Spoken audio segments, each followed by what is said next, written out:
wa man sàkk ku sikk fii xadasin ci toj naam déet aw najaasatin wala mu sikk sàkk sobe taq na koom déet fa tafakkara mu siyaas fii salaati ca biir julli ga dawal xelam xalilan lu tuuti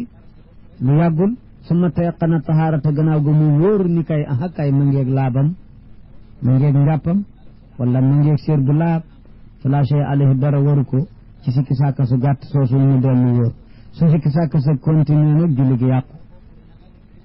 wa man iltafata ku geestu séentoo fi salaati ci julli saahiyan doon ku juum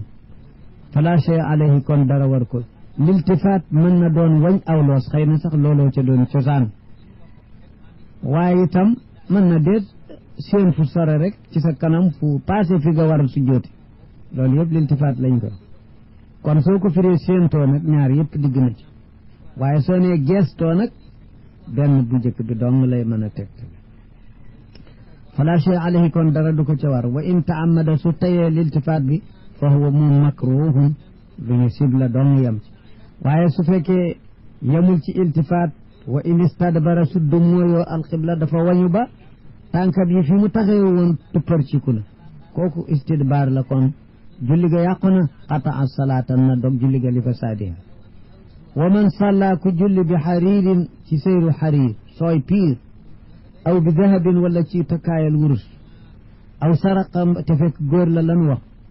aw saraqa te wala mu sàcc fi salaati ci julli muy góor muy jigéen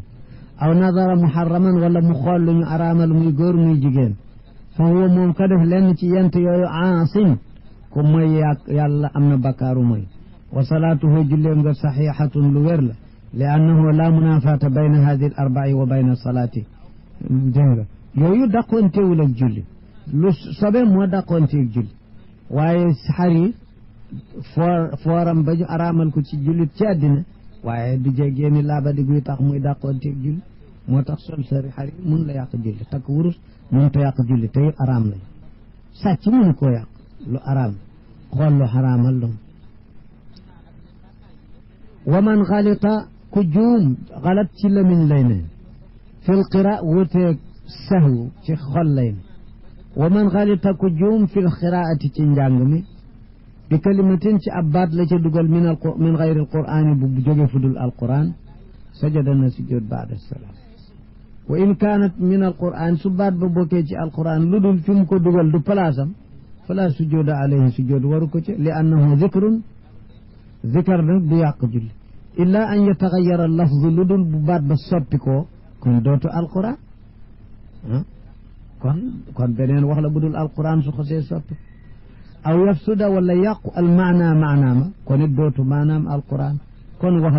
la kalaamun min alkalaam rek kon fa yasjudu day sujjóot baada salaam ngir ñàkk a tey ga ndollante wa man naasa ku gëmmentu fi salaati ci julli fala sujjóoda alayhi sujjóot waru ko ndem lu woyof loo xam ne doonu nelaw yooyu njàq wa in saqula nawmuhu bu nelawoon diisee nag aada salaata wal wudu'a maan mu baamu julli gaag njàpp ma yëpp wa animul maridi wonku ku feebar muxtafarun lu ñu jéggale la su koy dëgg wa tanaxnasu xaddamiku ni darurati ngir ñàkk